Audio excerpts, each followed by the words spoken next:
नमस्कार सज्जन हो. मुक्ती कीर्तन माला डी सातवळेकर या यूट्यूब चॅनलमध्ये आपलं स्वागत. या चॅनलवरून जुन्या कविता, जुनी गाणी, वाद्यसंगीत, नारदीय कीर्तनं, उत्तम लेख किंवा कथा यांचं अभिवाचन असं ऐकवण्याचा प्रयत्न असतो. सध्या प्राध्यापक शरदचंद्र कुलकर्णी यांनी लिहिलेल्या पूर्णत्वाचे प्रवासी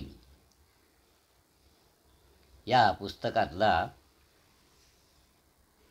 भगवान श्रीकृष्ण यांच्यावरचा काही विचार, उहापोह आपल्याला ऐकवत आहे. आज भगवान श्रीकृष्णांच्या एका वेगळ्या भागावर कुलकर्णी साहेब काय लिहितात ते आपण बघूया. स्त्रियांचा आनंद सागर तो पूर्ण पुरुष. विषय कसा आहे? स्त्रियांचा आनंद सागर तो पूर्ण पुरुष. काही जण गोकुळातला गोपींच्या बरोबर रासक्रीडा करणारा मुरलीधर आणि महाभारतातला गीता सांगणारा योगेश्वर वेगळा मानतात. गीता सांगणारा योगेश्वर हा वेगळा मानतात. पण माझ्या मनातला स्वामी मात्र तो एकच कृष्ण आहे, जो गोकुळात सुद्धा गीता जगला आणि प्रौढपणीसुद्धा अनेक स्त्रियांचं श्रद्धास्थान आणि प्रियकर झाला. लहानपणी त्याचे अनेक गोपींशी संबंध होते, तसेच प्रौढपणीसुद्धा. महाभारतातल्या गीता सांगणाऱ्या कृष्णालाच द्रौपदीनं संकटप्रसंगी गोपीजनप्रिया म्हणून हाक मारलेली आहे. आमच्या कल्पनादारिद्र्यामुळे आम्हाला हा अनेक स्त्रियांशी संबंध असणारा आणि तरीही ब्रह्मचारी म्हणवणारा पूर्ण पुरुष असंभाव्य वाटतो. पण ही संकल्पना खूप खोल आहे आणि व्यापक आहे. आणि जगाचं भवितव्य, व्यक्तीची माणूस म्हणून व्हायला हवी असणारी वाढ या संकल्पनेवर अवलंबून आहे. ही संकल्पना त्यातल्या विचार आणि भावनासह मला स्पष्ट करता येईल का? किंबहुना मलासुद्धा ती सर्वार्थानं उमगली आहे का? पण भक्ताने आपल्या बोबड्या भाषेत असं केलेलं प्रभूचं कीर्तनसुद्धा प्रभू पावन करून घेतो आणि या श्रद्धेनं मीही लिहित आहे. खरं म्हणजे बऱ्याच वेळा मला श्रीकृष्णाचा हेवाच वाटलेला आहे. गोकुळातच लहानपणी त्याला अनेक मैत्रिणी होत्या असं नाही, तर पुढे द्वारकेचा अनभिषिक्त राजा असतानासुद्धा त्याच्यावर हजारो स्त्रियांचं प्रेम होतं. मलाच काय, पण नारदालासुद्धा त्याचा हेवा वाटला. गोष्ट मोठी गमतीची आहे. नारद हा बालब्रह्मचारी. सगळ्या जगात त्याचा संचार, सारखी भ्रमंती. वाल्या कोळ्याला उपदेश करून त्याने वाल्याचा वाल्मिकी महाकवी घडवला. तर हे नारद एका पहाटे नदीवर बसले होते. पावसाळ्याचे दिवस संपले होते, गुलाबी थंडीचे दिवस सुरू झाले होते आणि नदी अवखळ नववधूप्रमाणे सागराला मिठी मारण्याच्या उत्सुकतेनं धावत होती. पृथ्वीसुद्धा हरित वस्त्र नेसून सूर्याला आवाहन करीत होती आणि यावेळी नारदानी नदीतली एक छोटीशी मासळी तिच्या सख्याबरोबर क्रीडा करताना पाहिली आणि त्यांच्या हृदयात कळ आली. जे सुख या मासवळीला मिळालं ते मी कधीच अनुभवलं नाही. मला हवं, मी लग्न करणार आणि हे सुख अनुभवणार असा निश्चय केला आणि ते कृष्णाकडे द्वारकेत आले. कारण कृष्ण या विषयातला दर्दी, पुरा जाणकार. कृष्णाला म्हणाले, हे बघ, मला लग्न करायचं आहे. तुझ्या महालात इतक्या स्त्रिया आहेत, त्यातली एखादी मला दे. कृष्ण म्हणाला, ठीक आहे, तुला हवी असेल ती घेऊन जा. फक्त अट एवढीच, तू ज्यावेळी तिच्याकडे जाशील त्यावेळी मी तिथे असता कामा नये. तिला विचार आणि तिच्याबरोबर लग्न कर. नारदाला वाटलं, अगदीच सोपी गोष्ट आहे. वर्षातले दिवस 365 आणि कृष्णाच्या तर स्त्रिया किती हजारो. कोणीतरी नक्कीच त्याला कंटाळलेली असणारच. त्या रात्री त्याने बघितलं कृष्ण रुक्मिणीच्या महालात गेलेले आहेत. त्याने अंदाज केला की नंतर फार तर ते सत्यभामेकडे जातील आणि नंतर आणखीन 3ऱ्या 4थ्या स्त्रीकडे जातील, फार तर 7व्या 8व्या स्त्रीकडे जातील. त्याने हे क्रमांक सोडले आणि एकदम 1001 क्रमांकाच्या स्त्रीच्या महाली जायचं ठरवलं. कारण किमान त्या रात्री तरी कृष्ण तिथे पोहोचणार नाही. पण बघतो तर काय, त्या महालात सुद्धा कृष्ण होतेच. लगबगीनं धावत धावत ते 1000 दुसऱ्या महालात गेले. अहो, तिथे सुद्धा कृष्ण आधीच हजर. मग आणखीनच जोरात धावले, 1000 तिसऱ्या महालात गेले.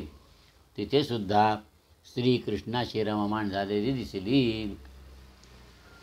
गोकुळातल्या रासक्रीडेचं वर्णन एका भक्तानं असं केलं आहे, स्त्रिया वर्तुळ करून नाचत होत्या आणि त्या प्रत्येक स्त्रीबरोबर माधव टिपऱ्या खेळत होता. पण तोच माधव वर्तुळाच्या मध्ये राहूनसुद्धा मुरलीसुद्धा वाजवित होता. अंगनाम अंगनाम अंतरे माधवम माधवंच अंतरेच अंगनाम इच्छमा कल्पितमंडले मध्यगः संयगो वेणुना देवकी नंदनः. हा काय चमत्कार होता. जर आपण प्राणी पातळीवर राहून कृष्ण एक शरीर होता म्हणून या घटनेकडे बघायला लागलो तर हे कोडं उलगडणारच नाही. कृष्ण म्हणजे नारदानं पाहिलेल्या त्या मासोळीबरोबर खेळणारा एक मासा नव्हता. तो होता गोपी जनप्रिय, अनेक स्त्रियांना आकर्षित करून घेणारा मुरलीचा नाद होता. सोहमचा ध्वनी होता. सोहम म्हणजे तोच मी. पण याचा अर्थ केवळ देवत्वाच्या अमानवी पातळीवर तत्त्वज्ञानातल्या अमूर्त कल्पनेला कवीनं दिलेलं एक रूप एवढंच घ्यायचा काय. मानवी व्यवहाराच्या पातळीवर याला काहीच अर्थ नाही का. माझे एक मित्र होते, अमेरिकन मित्र. गेल्या वर्षी ते वारले. त्यांचं नाव रेड ब्लूम. रेड अशासाठी की त्यांचे केस तांबडे होते. माणूस मोठा देखणा, अतिहुशार पण फटकळ. 1958-60 या दरम्यान मी पर्डू युनिव्हर्सिटीत शिकायला गेलो. 1958-60 त्यावेळची ही गोष्ट आहे. जाताना बोटीतून मी सुधाला लिहिलं की तुलासुद्धा अमेरिकेत यायला हवं. तुझ्याशिवाय आणि मुलांशिवाय मला इथे एकटं राहणं जमणार नाही. पण सुधाला आणायचं कसं. मी ज्या डिपार्टमेंटमध्ये काम करत होतो तिथेच शीला या नावाची एक अमेरिकन जीव तरुणी काम करीत होती. तिचीने माझी खूप मैत्री जमली. माझं लग्न झालं आहे आणि सुधालासुद्धा पुढच्या शिक्षणासाठी इकडे आणायच्या खटपटीत मी आहे. तिला मी सांगितलं. या शीलानं मला ब्लूमकडे नेलं. ब्लूम त्यावेळी या युनिव्हर्सिटीचा बालविकास शाखेत कनिष्ठ प्राध्यापक होता. डिपार्टमेंटमधल्या इतर प्राध्यापकांच्या मानानं यांचा दर्जा कमी होता आणि तरीसुद्धा अनेक विद्यार्थिनींची त्यांच्या घरी ये जा असे. त्यांच्या घरी औपचारिकता फारशी नव्हती. आधी अपॉइंटमेंट घेऊनच भेटायला हवं असा काही नियम नव्हता. माझं पहिलं इम्प्रेशन या माणसाबद्दल काही चांगलं झालं नाही. घरात जरा पसाराच होता. माणूस एकंदर फटकळ आणि अव्यवस्थित. त्यांनी मला कसलंसुद्धा आश्वासन दिलं नाही, पण प्रवेशाकरता अर्ज करा म्हणून सांगितलं. हळूहळू हे व्यक्तिमत्व मला उकलायला लागलं. त्यांच्याकडे अमेरिकन विद्यार्थी येत असत. असंच नव्हे तर आफ्रिकन विद्यार्थी येत, एशियन विद्यार्थी येत आणि सगळ्यांना ते सारखीच वागणूक देत. त्यात औपचारिक आदराचा देखावा अजिबात नव्हता. पण कोणाचीही अडचण ते समजावून घेत आणि त्याला मदत करण्याचा प्रयत्न करीत. सुधा शेवटी ज्यावेळी परडूला आली, ब्लूमच्याच मदतीनं तिला प्रवेश मिळाला. त्याच्या दुसऱ्या किंवा तिसऱ्याच दिवशी ही स्वारी आमच्या घरी आली.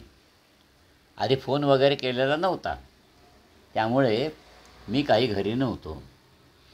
ब्लूम काय बोलतो सुधाला समजेना आणि तिचं कोल्हापूरचं इंग्रजीच्या निबंध लेखनातमध्ये जरी राजाराम कॉलेजमध्ये तिला बक्षीस मिळालं होतं, तरी हा अमेरिकन माणूस आणि त्यातसुद्धा ब्लूम काय बोलतो हे समजणं महाकठीण. त्यामुळे सुधाचा चेहरा गोरामोरा म्हणजे उशेची गुलाबी छटा दाखवणारा झाला. आणि दुसऱ्या दिवशी या स्वारीनं मला फोन केला. पहिलंच वाक्य काय, अरे तुझी बायको फार चार्मिंग आहे.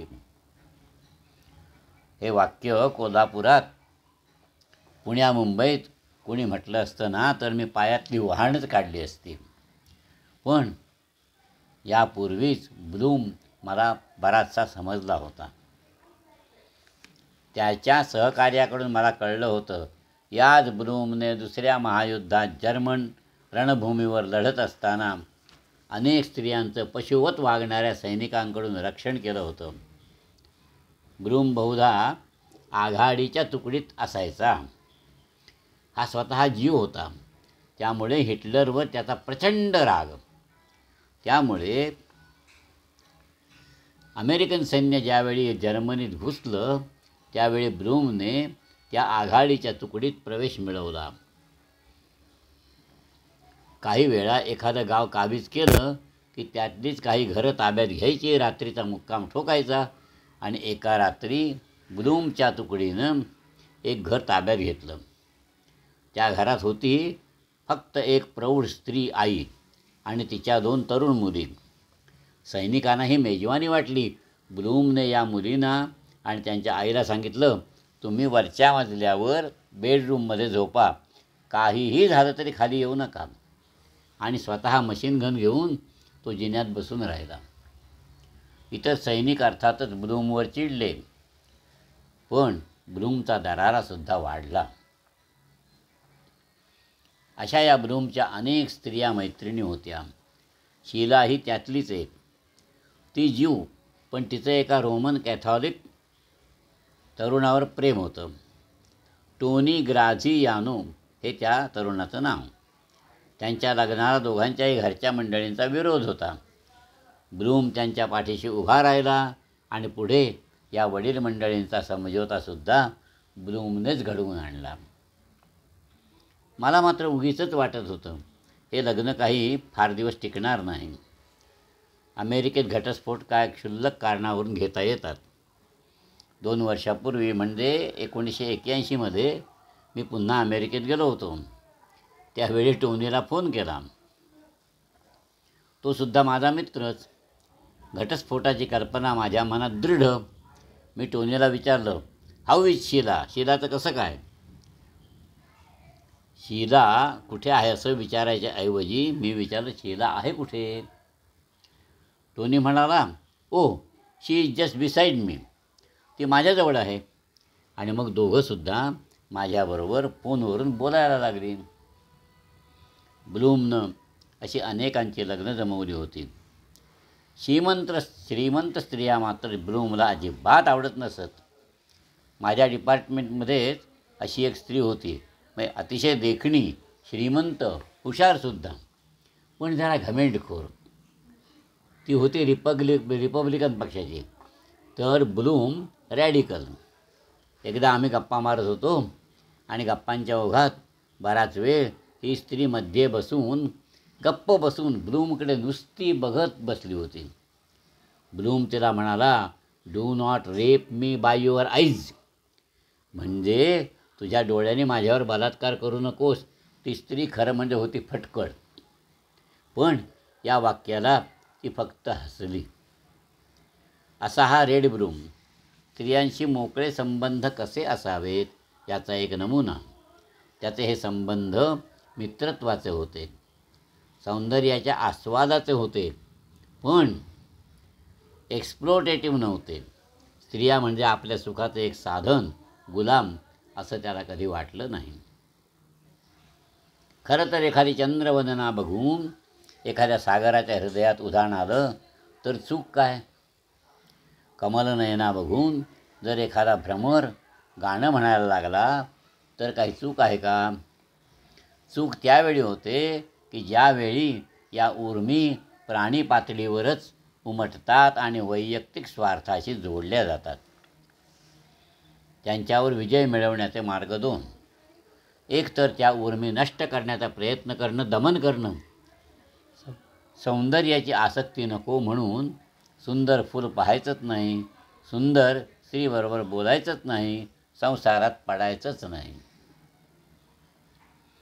आणि दुसरा मार्ग या उर्मीचं उदात्तीकरण करायचं. फूल सुंदर दिसलं, आनंद व्हायलाच हवा, पण ते माझ्या बटन होलमध्येच लागलं पाहिजे असं नाही. स्त्री सुंदर दिसली तर आनंद जरूर व्हावा, पण ती माझ्या बेडरूममध्येच आली पाहिजे. ही स्वामित्व गाजवण्याची वृत्ती, ही वृत्ती विकृत आहे, राक्षसी आहे.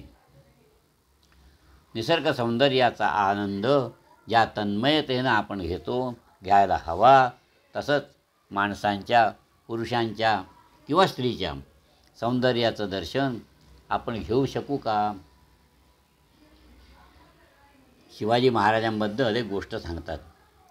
कल्याणच्या सुभेदाराची तरुण सुंदर सून, लढाईत मिळवलेली एक लूट म्हणून ज्यावेळी त्यांच्यासमोर उभी केली गेली त्यावेळी ते काय म्हणाले? माझी आई इतकी सुंदर असती, माझी आई एवढी सुंदर असती तर मीही असाच सुंदर झालो असतो. महाराजांनी त्या स्त्रीचा सन्मान केला, साडी चोळी दिली, तिच्या घरी तिला पाठवून दिलं. हा एक उदात्तीकरणाचाच प्रकार. या उदात्तीकरणात संयम असतो, नियमन असतं, पण निर्मूलन किंवा दमन नाही. बहुतेक सगळे जगद्गुरू, धर्मसंस्थापक एकतर लहानपणापासून आई चिंता करतो विश्वाची म्हणून घर सोडून गेलेले आहेत किंवा लग्नानंतर बायकोला टाकून संसारांचा त्याग केलेले आहेत. कृष्णासारखे फारच थोडे. गृहस्थाश्रम सांभाळायचा एवढंच नव्हे तर आपल्या स्त्रियांना, मुलाबाळांना, भाऊ बहिणींना सुखीही करायचं. श्रीकृष्णाचं जीवन हे साऱ्याच प्राणी पातळीवरील उर्मीचं उदात्तीकरण कसं करावं याचा एक आदर्श आहे. हुंदडावंसं वाटतंय, मस्ती करावीशी वाटते, कर ना. भरपूर ताकद कमव, कंस चाणूर इतर राक्षसी मल्लांना खाली लोळव, पी गाईचं दूध आणि त्यांची पूजा कर. आणि त्यात अडथळा येत असला तर थांबवते इंद्रपूजा. स्वतःही नाच आणि मुरलीच्या सुरावर इतरांनासुद्धा नाचू दे, गाऊ दे. या गोपाळाला स्त्रीच काय पण गायीसुद्धा भोग्य वस्तू नव्हत्या. पुरुषाच्या गरजा भागवण्याकरता, त्याच्या सेवेकरता जी जन्माला आली त्याच्या दडपणाखालीच तिने जगावं. तिला कोणतेही स्वातंत्र्य नाही अशी स्त्रीची व्याख्या त्याने कधी केली नाही. रुक्मिणीला त्याने पळवून आणलं, पण ते भोग्यवस्तू म्हणून नव्हे. लग्नापूर्वी श्रीकृष्णांना तिने लिहिलेलं महाभारतातलं पत्र अतिशय प्रसिद्ध आहे. तिने लिहिलेलं आहे, श्रीकृष्णा, तू माझ्या हृदयाच्या आधीपासूनच स्वामी आहेस, माझ्या हृदयाचा आधीपासूनच स्वामी आहेस. मला तुझ्याशीच लग्न करायचं आहे. सम्राट जरासंधाची आणि त्याचा सेनापती शिशुपालाची मर्जी सांभाळण्यासाठी माझा भाऊ माझ्या इच्छेविरुद्ध माझं लग्न शिशुपालाशी करण्याचा बेत रचतो आहे. शिशुपाळ त्याच्या बळावर मला नेऊ पाहत आहे, तेव्हा तूच लवकर ये आणि मला घेऊन जा. तू जर वेळेवर आला नाहीस तर मी जीव देईन आणि पुढच्या जन्मात तरी आपली जोडी जमावी अशी प्रार्थना करत राहीन. स्त्रियावरचा अन्याय श्रीकृष्णाला कधीच सहन झाला नाही. महाभारत युद्धातलं एक प्रमुख कारण म्हणजे द्रौपदीचा दुर्योधनानं आणि कौरवांनी केलेला अपमान. केसाला धरून दुःशासनानं तिला राजसभेत खेचून आणली आणि दासी म्हणून तिची विटंबना केली. श्रीकृष्णाला याचं खूपच दुःख झालं. त्याने याबाबत युधिष्ठिराला सुद्धा दोष दिलेला आहे. कृष्णाला कोणतीच स्त्री दासी नव्हती. कंसाची कुब्जा दासी ही सुद्धा कृष्णाला चंदनाचा लेप लावते. दासी म्हणून नव्हे, भक्त म्हणून. कालयवनाच्या कैदेत दासी म्हणून पकडून ठेवलेल्या अनेक स्त्रिया होत्या. त्या कृष्णानं मुक्त केल्या. सीता रावणाच्या कैदेत राहिली म्हणून तिच्या चारित्र्यावर शिंतोडे उधवणारे अनेक धोबी समाजात असतात. त्यांना वाटतं आपले कपडे स्वच्छ राहिले पाहिजेत. पण दुराचारी पुरुषानं अमंगळ केलेल्या स्त्रियांनासुद्धा सन्मानानं जगण्याची संधी उपलब्ध करून देणारा श्रीकृष्ण एखादाच. या कृष्णाला काय हवं होतं स्त्रियांपासून? या कृष्णाला स्त्रियांपासून काय हवं होतं? रुक्मिणी आणि सत्यभामेची एक गोष्ट कीर्तनकारांकडून मी लहानपणी ऐकली होती. एकदा म्हणे सत्यभामेला आपल्या सवतीचा राग आला. तिला वाटलं की खरं तर आपण श्रीकृष्णावर अधिक प्रेम करतो, पण श्रीकृष्ण मात्र रुक्मिणीवरच अधिक खुश. सत्यभामासुद्धा खूप सुंदर होती. तिच्याकडे सोनं नाणंसुद्धा खूप होतं. तेव्हा तिने ठरवलं, आपण कृष्णाची सुवर्ण तुला करू. तिने आपले सगळे सोन्याचे अलंकार त्याला अर्पण करू आणि मग त्याला आपल्या प्रेमाची खात्री पटेल. अखेर सुवर्णतुलेचा समारंभ आखला गेला. एका पारड्यात बसले कृष्ण, दुसऱ्या पारड्यात सत्यभामा आपले दागिने घालायला लागली. सगळे दागिने घातले तरी कृष्णाचं पारडं खाली. आता काय करावं? फजितीची पाळी आली. मग ती रुक्मिणीकडे धावली. सवत असली तरी मोठी होती ती. रुक्मिणीने एक तुळशीपत्र घेतलं. प्रभूला वंदन करून ते पाण्यात भिजवलेलं तुळशीपत्र तिने दागिन्यांच्या पारड्यात टाकलं आणि भक्तिभावानं वाहिलेलं ते तुळशीपत्र प्रभूंना जड झालं. त्यांचं पारडं वर आलं. तुळशीपत्र हे संपूर्ण समर्पणाचं प्रतीक आहे. द्रौपदी आणि सुभद्रेची सुद्धा अशीच एक कथा आहे. सुभद्रा कृष्णाची सख्खी बहीण. द्रौपदी मानलेली पांडवांची बायको म्हणून. पण सुभद्रेला वाटे श्रीकृष्णाचं द्रौपदीवर प्रेम जास्त. एकदा म्हणे कृष्णाने आपली करंगळी कापल्यासारखी केली. रक्त गळायला लागलं. त्याबरोबर ते सुभद्रेच्या महालात गेले. सुभद्रा रक्त बघून गांगरली आणि किरंगडी बांधण्यासाठी चिंधी शोधायला लागली. आता राजमहालात चिंधी कशी सापडणार? तेव्हा मग ते द्रौपदीच्या महालात आले. द्रौपदीने लगेच अंगावरचा शालूच फाडला आणि अधिक करंगडी बांधली. सुभद्रेला जे समजायला हवं होतं ना, ते समजलं. केशवाची स्त्री जातीला एक मोठी देणगी आहे, ती निर्भयतेची. गोकुळातल्या गोपी कालिंदीच्या तटावर मोकळेपणाने खेळायला लागल्या. एवढंच नव्हे तर मथुरेश्वराची सत्तासुद्धा धुडकावून लाभायला त्या शिकल्या. निर्भय पण समंजस गोपींचं एक सुंदर प्रतीक म्हणजे राधा. जनमानसात राधे कृष्ण गोपाल कृष्ण हा मंत्र भिनलेला आहे. पण या राधेचा उल्लेख हरिवंशात नाही, महाभारतात नाही. तो आहे एका कनिष्ठ मानल्या गेलेल्या पुराणात. या पुराणाचं नाव आहे ब्रह्मवैवर्त पुराण. राधा हे सगळ्या गोपींचं नव्हे तर स्त्री जातीचं सार आहे. रा म्हणजे रासक्रीडा आणि धा म्हणजे धावणारी. रासक्रीडेकरिता धावणारी ती राधा,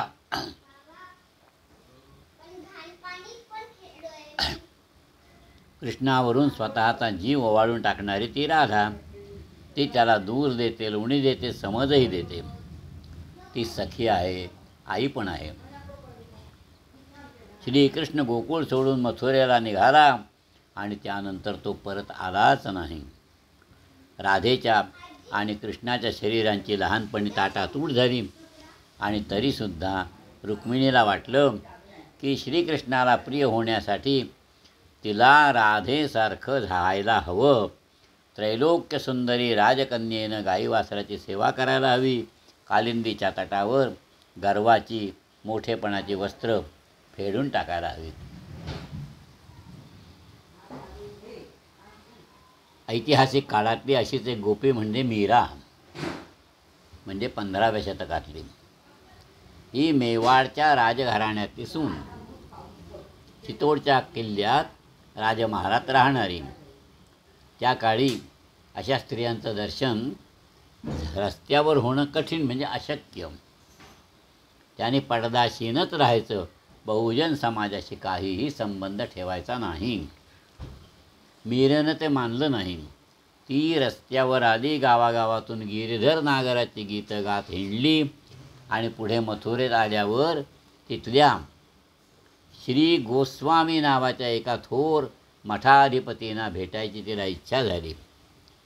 पण हे स्वामी महाराज स्त्रियांना भेटत नसत. मीरेला त्याने निरोप पाठवला की तू स्त्री आहेस, महाराज तुला भेटू शकत नाहीत. तेव्हा तिने त्यांना उलट निरोप पाठवला, या विश्वात पुरुष फक्त एकच आहे, तो श्रीकृष्ण. बाकी आपण सगळे गोपीच. आणि मग महाराजांनाच मीरेची महती उमजली. या मीरेच्या भजनाने राजस्थानातल्या, गुजरातेतल्या अनेक स्त्रियांना निर्भय केलं. श्रीकृष्णानं स्त्रियांना निर्भय बनवलं. त्यांना माणूस मानलं. एवढंच नव्हे तर तोच एक आदर्श स्त्रीचं सुद्धा प्रतीक होता. उत्तम पुरुष आणि पूर्ण पुरुष हा सामान्य अर्थानं केवळ पुरुष नसतो, तो पुरुष असतो स्त्री आणि यांच्या उत्तम गुणांच्या संयोगाने झालेला, देवत्व पावलेला अर्धनारी नटेश्वर असतो. रूढीवर आधारलेली पुरुषत्वाची संकल्पना घेतली तर त्यात कोणते गुण येतात? शौर्य आहे, ईर्ष्या आहे, थंडपणाने विचार करून, प्रश्नाचं पृथक्करण करून निर्णय घेण्याची क्षमता आहे, भावनाविवश न होता वेळप्रसंगी इतरांबरोबर असलेले आपले संबंध तोडण्याची तयारी वगैरे वगैरे. आणि स्त्रीच्या संकल्पनेत कोणते गुण येतात? वात्सल्य आहे, प्रेमभाव आहे, यामुळे वेळप्रसंगी समर्पणाची सुद्धा तयारी, भावना आणि विचार वेगळे न करता साकल्यानं प्रश्नाकडे बघून त्याबाबत निर्णय घेण्याची वृत्ती, नुकसान पत्करून सुद्धा माणुसकीचे संबंध जतन करण्याची वृत्ती, नवऱ्यालाच नव्हे तर निसर्गालासुद्धा भोग्य वस्तू न मागता त्याच्याकडून त्याच्यातल्या देवत्वाची पूजा करायची तयारी. हे सगळे पुरुषाचे आणि स्त्रीचे म्हणून मानलेले गुण ज्या एका व्यक्तीत असतात तो पूर्ण पुरुष, तो अर्धनारी नटेश्वर. कृष्णाचं वात्सल्य गाई गोपाळांनाच मिळालं असं नाही, ते पांडवांनाच नाही तर जरासंधाच्या मुलालासुद्धा मिळालं. पांडवांच्या राजसूय यज्ञात कृष्णानं कोणतं काम करावं? अतिथींचे पाय धुण्याचं काम आणि मंडळींची जेवणं झाल्यावर उष्टी काढायची. घोड्यांचा खरारा तर कृष्ण नेहमीच करत असे.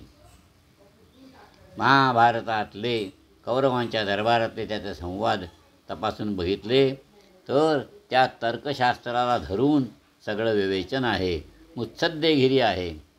पण तोच श्रीकृष्ण ज्यावेळी द्रौपदीबरोबर बोलतो, कुंतीबरोबर बोलतो, त्यावेळी तो सुद्धा स्त्री हृदयाचाच होतो. त्यांचं दुःख तो जाणतो. एवढंच नाही तर स्वतःसुद्धा अनुभवतो.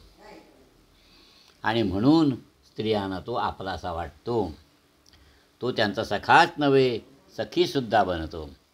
त्याच्या व्यवहारात मानवी पातळीवरची पुरुषाची सक्ती आणि आसक्ती नसते, त्यात केवळ मैत्री असते. सूर्याला आपण मित्र म्हणतो कारण तो प्रकाश देतो. निरपेक्षतेनं कोणीही त्या प्रकाशात चालावं, स्वतःसुद्धा तेजोमय व्हावं. कृष्णाचं पुरुषत्व हे त्या सूर्याचं मित्राचं पुरुषत्व आहे. त्यात जाळण्याची शक्ती आहे, पण तिचं मुख्य कार्य आहे पाना फुलांना सतेज करणं, वृक्षांना जगवणं, नवनिर्मिती करणं. आणि जे कार्य स्त्रीचं सुद्धा आहे. त्या नारायणानं अनेक नरांना, पुरुषांना, स्त्रियांना सुद्धा जागवलं, जगवलं. आईच्या वात्सल्यानं, बापाच्या कर्तबगारीनं. आणि म्हणून या नराच्या पलीकडच्या नारायणाला, या रखुमाईच्या कांताला, गोपींच्या गिरीधारीला संत विठोबा माऊलीसुद्धा म्हणतात आणि पुरुषोत्तमसुद्धा म्हणतात. पुढच्या शतकात या पूर्ण पुरुषाची अतिशय आवश्यकता असणार आहे.